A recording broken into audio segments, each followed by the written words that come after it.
Film industry में अनुपम खेर के 36 साल पूरे हो चुके हैं। अपने अभिनय का जादू 515 से ज़्यादा फिल्मों में अनुपम खेर दिखा चुके हैं और इस खास रिपोर्ट में हम आपको अनुपम खेर की ज़िंदगी से जुड़े कुछ किस्सों के बारे में बताएंगे। वो किस्से जिसके तार दिलीप कुमार के साथ जुड़े हैं।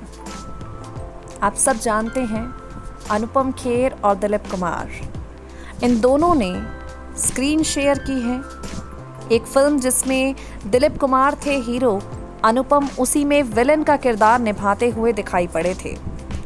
अपने एक्सक्लूसिव इंटरव्यू में उन्होंने दिलीप साहब से जुड़ी कई खूबसूरत बातों का जिक्र किया है, अपनी पहली मुलाकात का किस्सा सुनाया है। इस इंटरव्यू में अनुपम खेर कहते हैं, मेरी दिलीप साहब से पहली मुलाकात काफ़ी दिलचस्प रही। ये बात सारांश की रिलीज से कोई साल भर पहले की है। मेरे एक पत्रकार मित्र रहे हैं अली पीटर जॉन, उनका फ़ोन आया कि एक साप्ताहिक पार्टी रखी है, तुम भी आ जाओ। इस पार्टी में मैं बिन बुलाए मेहमान की तरह या समझिए गेट क्रैशर की तरह जा पहुंचा।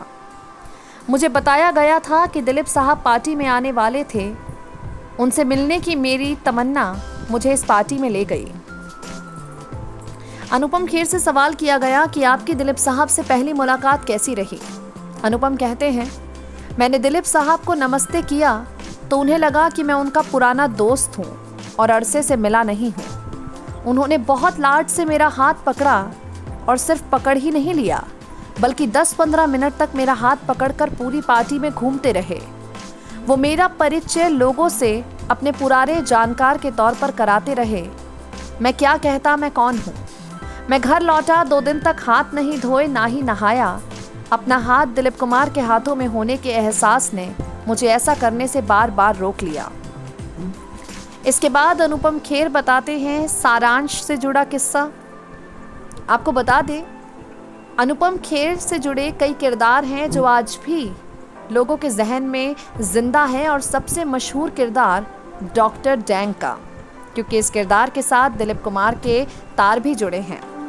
फिल्म कर्मा में अनुपम खेर और दिलीप साहब ने एक साथ स्क्रीन साझा की और इस बारे में अनुपम खेर बताते हैं, मेरी उस दिन सुबह 7 बजे की शिफ्ट थी। मैं मेकअप वगैरह करके दाढ़ी लगाकर रेडी था। 11 बजे दिलीप कुमार सेट पर आते हैं।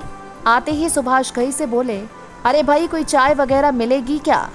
मैंने दिलीप साहब को देखा और मैं उन्हें देखता ही रह गया। मेरी नज़रें उन पर से हट नहीं रही थी। जब मेरा हाल सुभाष घई ने देखा तो वो मुझे उठाकर एक कोने में ले गए और बोले, ये क्या कर रहे हो।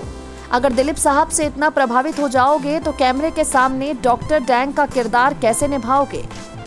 मैंने सुभाष घई से कहा, कैमरा ऑन होगा तो राणा विश्व प्रताप सिंह को डॉक्टर डैंग देखेगा, आप चिंता मत कीजिए। और इसके बाद आप सब जानते हैं, राणा विश्व प्रताप सिंह और डॉक्टर डैंग के बीच की दुश्मनी पर्दे पर जो नजर आई, उसकी गूंज आज तक इस फिल्म को देखने वालों के जहन से गई नहीं है। नेक्स्ट 9 न्यूज़ से मेघा की रिपोर्ट।